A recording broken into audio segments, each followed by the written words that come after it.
नमस्कार दोस्तों, आज की इस वीडियो में मैं आपको बताने वाला हूँ कि लॉ ऑफ अट्रैक्शन की मदद से कैसे सब कुछ मैनिफेस्ट कर सकते हैं। फॉर एग्जांपल, आपको जॉब चाहिए, आपको स्पेसिफिक पर्सन भी चाहिए, घर भी मैनिफेस्ट करना है, पर्टिकुलर अमाउंट ऑफ इनकम भी मैनिफेस्ट करनी है और इसके अलावा भी बहुत सारी चीज़ें अगर आपको मैनिफेस्ट करनी है तो उसको कैसे मैनिफेस्ट करना है ये मैं आज की इस वीडियो में आपको बताऊंगा।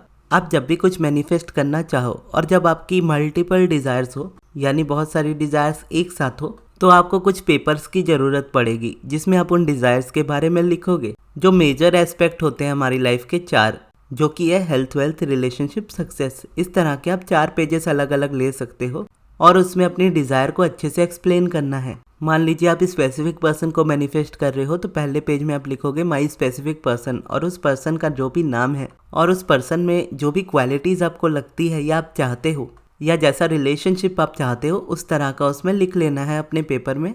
स्क्रिप्टिंग की तरह आप उसको समझ सकते हैं। अगर आपको स्क्रिप्टिंग नहीं आती तो स्क्रिप्टिंग वाली वीडियो मेरे चैनल पर देख लीजिएगा, आप उससे समझ जाओगे। और ये लिखने के बाद आप जाओगे हेल्थ वाले सेक्शन में, यानी दूसरे पेज पर जाना है और लिखना है माई हेल्थ। अब उसमें आपकी हेल्थ से रिलेटेड जो भी प्रॉब्लम्स हैं उसको हटा करके जैसी आपको हेल्थ चाहिए वैसी की वैसी आपको लिखते जाना है कि स्क्रिप्टिंग की तरह, या स्क्रिप्टिंग में जैसे लिखते हैं कि ये चीज़ हो चुकी है, अगर आप हो चुकी है ना लिख के भी सिर्फ मुझे ऐसी चीज़ चाहिए भी लिखोगे तो भी चलेगा।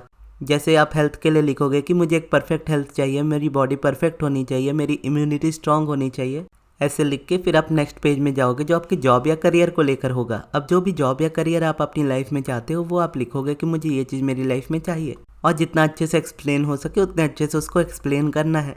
और फिर आप नेक्स्ट वाले पेज पे जाओगे जिस पे आप लिखोगे मनी के बारे में कि मेरी लाइफ में ऐसा ऐसा मनी होना चाहिए। जब ये 4 मेन एस्पेक्ट आपने अपने लाइफ के लिख लिए हैं तो उसके बाद जस्ट आपको ये करना है कि इस पेपर को अपने पास रखना है और कुछ दिनों के लिए, जितने दिन तक आप कंफर्टेबल होते हो, 1 हफ्ते, 2 हफ्ते, 3 हफ्ते, आपको डेली उन पेपर्स को पढ़ते जाना है। क्योंकि आप उसको पढ़ते जाओगे तो आपका फोकस वहाँ पर क्लियर होता जाएगा। माइंड जो ओवर थिंकिंग करता है वो ओवर थिंकिंग बंद हो जाएगी, क्योंकि यहाँ पर आप अपनी चॉइस से पूरी तरह से चीज़ें लिख सकते हो और इसको आप तब तक मैनिफेस्ट नहीं कर सकते जब तक आप इसको पूरी तरह से श्योर ना हो जाओ। तो इसके लिए सबसे पहले ये पूरी तरह से डिसाइड होना चाहिए कि आपको क्या चाहिए, फिर आप उस चीज़ को लिखोगे। अब हो सकता है कि आप में से बहुत लोगों को नहीं पता हो कि आपको कौन सी जॉब चाहिए या आपको कैसा पार्टनर चाहिए, या जो भी है वो चीज़ आपको क्लियरली नहीं पता है कि आपको क्या चाहिए। तो आप ये पहले फाइंड आउट करोगे कि आपको क्या चीज़ नहीं चाहिए। क्या चीज़ नहीं चाहिए से मेरा मतलब है कि जब आप अपने आप से पूछोगे कि मुझे मेरी मनी की लाइफ में क्या नहीं चाहिए, तो आपको आंसर मिलेगा कि मेरी लाइफ ऐसी नहीं होनी चाहिए कि मुझे पैसों को लेकर कभी प्रॉब्लम हो।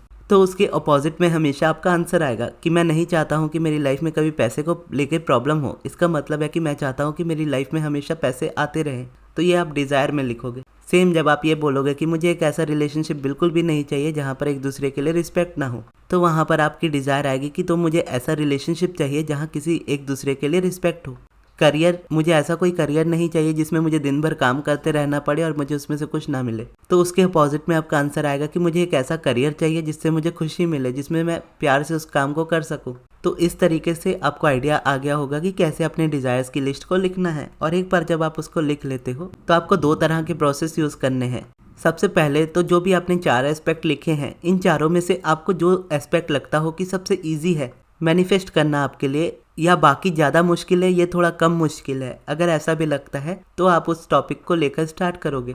यानी आपको वर्क चारों टॉपिक पर नहीं करना है, वर्क आपको सिर्फ एक टॉपिक पर करना है, उसी से बाकी सारी चीज़ें भी मैनिफेस्ट हो जाएंगी। इसके लिए मैंने कहा कि सबसे पहले आप लिख के रख लोगे ताकि आपके माइंड को ये तसल्ली रहे कि आपने यूनिवर्स को बताया हुआ है कि आपको क्या चाहिए। और लिखने के बाद डेली आप अपने पेपर्स को पढ़ लोगे तो आपके माइंड को ये पता रहेगा कि आप क्या मैनिफेस्ट कर रहे हो। और उसके बाद आप सिर्फ एक टॉपिक चूज करके उसको मैनिफेस्ट करने की कोशिश करोगे। मैनिफेस्ट भी नहीं कहूँगा उसे, उसमें अपनी वाइब्रेशन बढ़ाने की कोशिश करोगे, उसकी अलाइनमेंट में आने की कोशिश करोगे। और उसकी अलाइनमेंट में आने के बाद आप देखोगे कि आपकी लाइफ में ये सारी चीज़ें भी इजीली मैनिफेस्ट होने लगेंगी, क्योंकि फोकस आपका क्लियर हो चुका होगा। आपने अपनी सारे डिज़ायर्स को पेपर्स पे लिख लिया होगा कि आपको आपकी लाइफ में क्या चाहिए। और मैं हर किसी को रिकमेंड करता हूँ कि आप मनी से स्टार्ट कर सकते हो। मनी का टॉपिक इजी होता है मैनिफेस्ट करना। और क्योंकि मनी को लेकर मेरा पर्सनल एक्सपीरियंस भी लॉ ऑफ अट्रैक्शन में, या बोलूँ तो पॉजिटिव एस्पेक्ट्स में, बहुत ज़्यादा अच्छा रहा है, तो आप मेरी वीडियो से ही सीख जाओगे कि कैसे मनी को मैनिफेस्ट करना है। तो वहां से आप जाकर उसको देख सकते हो, पॉजिटिव एस्पेक्ट्स लिखना। या आप चाहो तो अपनी सभी डिजायर्स को जब आप लिखते हो, लिखने के बाद आप उसके लिए एक मल्टीपल डिजायर वाला सब्लिमिनल मुझसे पर्सनली बनवा सकते हो,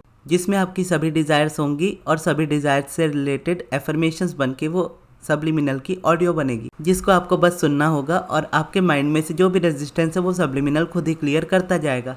बस एक चीज का आपको ध्यान रखना होगा कि इस चीज में पेशेंस सबसे ज्यादा जरूरी होता है, क्योंकि एक डिजायर या दो डिजायर की बात नहीं है। तो ये एक मैनिफेस्टेशन ऐसी हो जाती है कि आपकी ये लॉन्ग टर्म मैनिफेस्टेशन में आएगी, जिसमें आप एटलीस्ट 2-3 महीने तो देने ही वाले हो, और इतने महीने तो आपको प्रैक्टिस के लिए देने ही पड़ते हैं, तभी जाकर आपका माइंड एक शिफ्ट लेता है पुरानी रियलिटी से न्यू रियलिटी में। ऐसा नहीं है कि आपको रिजल्ट नहीं दिखने स्टार्ट होते शुरू में, रिजल्ट शुरू में बहुत कम दिखाई देते हैं, और हो सकता है शुरू में सिर्फ इमोशंस में दिखाई दे कि आपका कुछ भी मैनिफेस्टेशन नहीं हो रहा है, लेकिन आप अच्छा फील करना स्टार्ट कर रहे हो। अगर आप अच्छा फील करना स्टार्ट कर रहे हो तो वहां से आप देख सकते हो कि आप एक सही डायरेक्शन में हो। अगर आप अच्छा फील नहीं कर रहे हो तो आप कुछ और ट्राई करोगे जिससे आप और अच्छा फील करो। और इसके साथ अगर आप मेडिटेशन को ऐड कर लेते हो तो आपकी जर्नी बहुत ज़्यादा ईजी हो जाती है। अगर आप इस जगह पे मेडिटेशन नहीं भी करना चाहते हो तो सिर्फ पॉजिटिव एस्पेक्ट से कर सकते हो, या पॉजिटिव एस्पेक्ट नहीं लिखना चाहते हो तो सिर्फ मेडिटेशन ही कर सकते हो, या तो फिर आप सब्लिमिनल भी सुन सकते हो, या तो आपका कोई फेवरेट